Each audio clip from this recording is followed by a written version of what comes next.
최근 달러 환율이 1,400원대를 돌파해 깜짝 놀라신 분들이 많으실 건데요.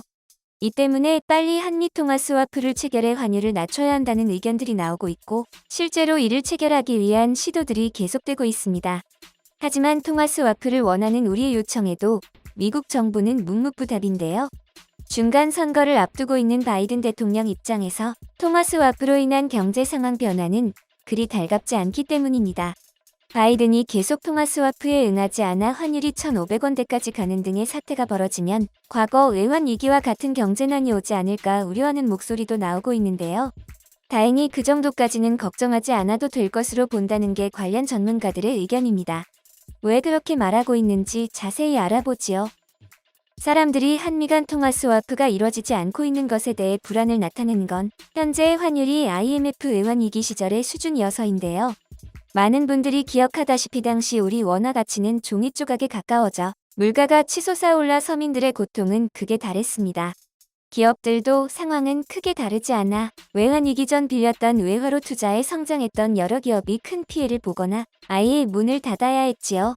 이는 자연히 대량 실업과 그로 인한 소비자들의 구매력 저하, 그에 따른 기업 수입의 저하 및 또 다른 실업자 양산 등의 악순환으로 이어졌습니다. 이 과정에서 피를 봐야 했던 사람들이 한둘이 아니니 그 당시를 떠올리게 하는 지금의 환율을 보고 불안해하는 건 당연하겠지요. 실제로 지금도 유가와 소비자 물가 등이 날이면 날마다 오르고 있어 이에 대한 대책을 요구하는 목소리 또한 커지고 있습니다. 정부에서 한미 통화 스와프 체결을 꾸준히 시도하고 있는 것도 바로 이러한 이유 때문이지요. 그러나 앞서 말한 것처럼 조 바이든 대통령을 필두로 한 미국 정부는 현재까지 통화 스와프와 관련해 미온적인 태도를 보이고 있는데요. 오히려 기존의 다른 나라들과의 사이에서 했던 통화 스와프조차도 사실상 무력화시키는 모습을 보이고 있어 통화 스와프 체결 가능성은 더 낮아질 것으로 예상되고 있습니다. 대표적인 예가 기존에는 미국과 사실상 무한 통화 스와프가 가능했던 일본의 환율 개입에 반대했던 건데요. 결과적으로는 미국 재무부가 이를 용인해줘 24년 만에 일본에서 정부에 의한 환율 개입이 이뤄지기는 했지만 그 과정을 보면 원래는 미국 측에서 이를 원하지 않았음을 알 수 있습니다.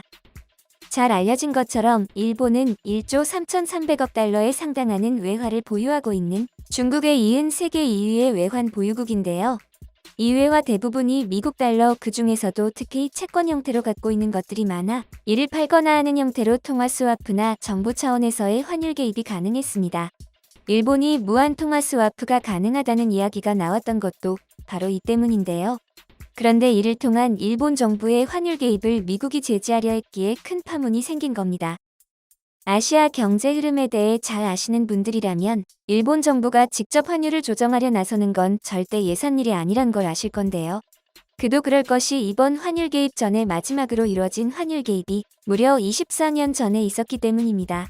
이때는 98년, 굳이 설명 안 해도 아시겠지만 우리나라를 포함한 아시아 여러 나라들이 외환위기로 휘청거리던 때였는데요.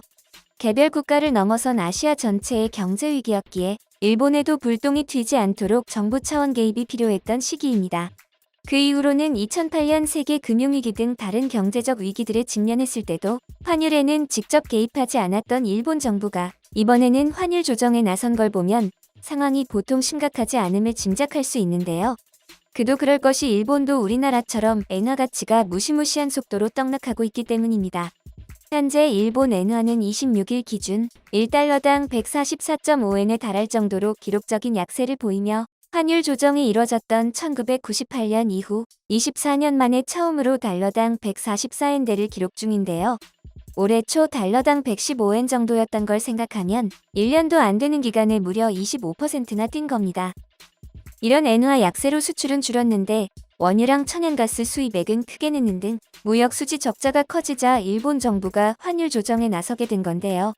그런데 미국 재무부는 이러한 일본의 움직임에 대해 지난 6월 발표한 외환 정책 보고서를 통해 환율 개입은 매우 예외적인 상황에서만 허용된다고 밝혀 사실상 이를 불허했습니다. 한마디로 말해서 우리 허락 없이는 우리 돈 시장에서 굴리지 말라는 거였는데요. 믿고 있었던 미국마저 이렇게 나오자 일본은 큰 충격을 받을 수밖에 없었습니다. 결국 지난 22일 한때 환율이 장중 146엔대까지 오르는 지경이 되어서야 미국 재무부는 일본 정부의 환율 개입을 용인해줬는데요. 문제는 이렇게 겨우겨우 해낸 환율 개입으로 내려간 환율이 0.2엔에도 미치지 못한다는 거. 이 정도면 누가 봐도 인위적으로 개입을 한 보람이 없는 수치인데요. 더 큰 문제는 이런 식으로 환율 조정을 해도 미국이 현재의 정책 기조를 계속 유지한다면 환율 상승을 억제하지는 못할 거라는 겁니다. 싱가포르 DBS 그룹 수석 이코노미스트 타이무르 바이그는 이와 관련해 환율 급등은 아시아 국가들의 큰 위협이 될 것이라고 주장했는데요. 그러면서 달러당 150엔까지 환율이 오르면 아시아 시장 전체에서 대규모 자본이 이탈해 아시아 외환 위기가 재발할 수 있다고 했습니다. 이렇듯 미국은 오랜 우방이자 대중대러 전략에 있어 중요한 한국과 일본 경제에 악영향을 주면서까지 달러 가치를 높이는 정책을 꾸준히 유지하고 있는데요. 대체 바이든이 왜 이렇게까지 우릴 조지지 못해 한다는 건지 의아해하실 분들이 많으실 겁니다. 그 이유는 아주 간단한데요. 그렇게라도 해서 미국 경제 상황을 개선하지 않으면 자기 목이 달아나기 때문입니다. 미국 ABC 방송과 워싱턴 포스트가 25일 발표한 공동 여론조사 결과를 보면 바이든이 왜 이렇게까지 무리수에 가까운 짓을 하는지 알 수 있는데요. 해당 조사에 따르면 민주당 지지자 중 35%만 바이든이 2024년 대선에 다시 나서야 한다고 했고 56%는 다른 후보를 내야 한다고 했습니다.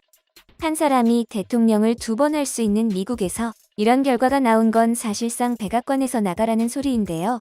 중간 선거에 대해서도 등록 유권자의 47%, 적극 투표층에서는 과반인 51%가 공화당을 찍겠다고 하는 등 민주당보다 앞서는 걸로 나와 이쪽도 전망이 그리 밝지 않습니다. 바이든 본인의 업무 수행 지지도도 39%로 낮은데 특히 경제 분야에 한정하면 36%에 불과한 것으로 나왔는데요. 이 모든 수치가 자이언트 스텝이나 IRA 등 자국 경제 우선 정책들을 편 뒤에 집계된 건데도 이런 걸 보면 미국이 경제적으로 상황이 얼마나 안 좋은지 짐작할 수 있습니다. 바이든이 우리와 통화 스와프를 체결하지 않는 것도 이런 자국 경제 상황 때문인데요. 미국이 자이언트 스텝까지 해서 고금리 정책을 유지하는 건 달러 가치를 높여 자국 수입 물가와 유가 상승을 억제하기 위함입니다. 이런 상황에서 우리나라를 포함한 다른 나라들과 어떤 형태로든 통화 스와프를 해서 달러가 세계 시장에 풀려 달러 가치가 떨어지면 지금 미국이 하는 정책은 말짱 도루묵이 되는 거지요. 이와 관련해 제롬 파월 연준 의장도 미국 내 인플레이션이 목표치인 2%를 향해 내려간다는 확신이 들기 전에는 금리 인하를 고려하지 않겠다고 밝혀 당분간 미국과의 통화 스와프 체결을 기대하기는 어려울 것으로 보입니다. 미국과의 통화 스와프를 기대할 수 없는 현 상황에 대해 많은 이들이 우려를 표하고 있지만 전문가들의 의견은 조금 다른데요. 이창용 한국은행 총재는 국민들이 불안해하니 통화 스와프를 받아오면 좋지만 통화 스와프 전제 조건이 맞지 않은데 스와프를 해달라고 하면 한국 경제 상황이 심각한 걸로 인식되게 할 수 있다고 말했습니다. 통화 스와프를 요구하는 가장 큰 이유인 원화 가치 급락에 대해서는 엔화와 위안화 절하 영향으로 한국 경제의 기초 체력에 비해 더 절하된 거라며 지나치게 걱정할 사안이 아니라 했는데요.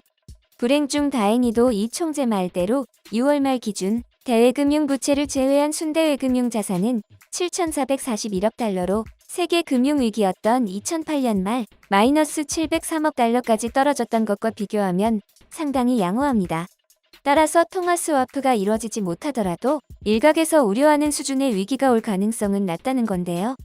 단적인 예로 그 나라 화폐가 상대국 화폐보다 실질적으로 어느 정도 구매력이 있는지 나타내는 실질 시효환율이 7월 기준 101.4를 기록해 2010년 100에 비해 조금이나마 평가 절상된 걸로 나타났습니다. 동시기 유럽의 실질 시효환율은 90.1, 일본은 무려 58.7로 어마어마하게 평가 절하된 것과 비교하면 상황이 생각한 것보다는 나쁘지 않음을 알 수 있지요. 이렇게 되면 통화 스와프보다 실질적으로 큰 문제가 되는 것은 내년부터 시행될 IRA에 따른 미국 내 한국 업체 규제인데요. IRA에 따르면 미국 현지에서 생산된 전기차만 구매 보조금 혜택을 받을 수 있게 돼 주요 전기차 공장이 미국 밖에 있는 우리 자동차 업체들은 경쟁에서 불리해지게 됩니다. 이에 우리 업체들은 EU와 함께 이 난관을 타개하려 하고 있는데요. 헨리크 홀로레이 EU 집행위 운송총국장은 IRA의 차별적인 보조금 조항이 외국 제조업체의 전기차 전환을 어렵게 만들어 미국이 꿈꾸는 녹색 전환에 오히려 해가 될 수 있다며 외국산 전기차에 대한 차별 조항을 수정해야 한다고 전했습니다. 이와 함께 한국과 EU는 모두 다자주의 틀 안에서 협력을 중요하게 생각하는 국가라며 한국 기업들과의 협력을 강화하겠다고 표명했는데요. 이달 홀로레이 총국장이 방한했을 때 삼성전자, 현대차, 대한항공 등과 모빌리티 관련 협력 방안을 논해 이 말이 공치사가 아님을 증명했습니다. 기아자동차의 올해 1월에서 8월 판매량이 작년 같은 기간보다 12.4%가 증가하는 등 우리에게도 유럽 시장은 큰 가치가 있는데요. 미국이 우리를 거부한다면 우리는 우리를 원하는 쪽과 손을 잡으면 됩니다.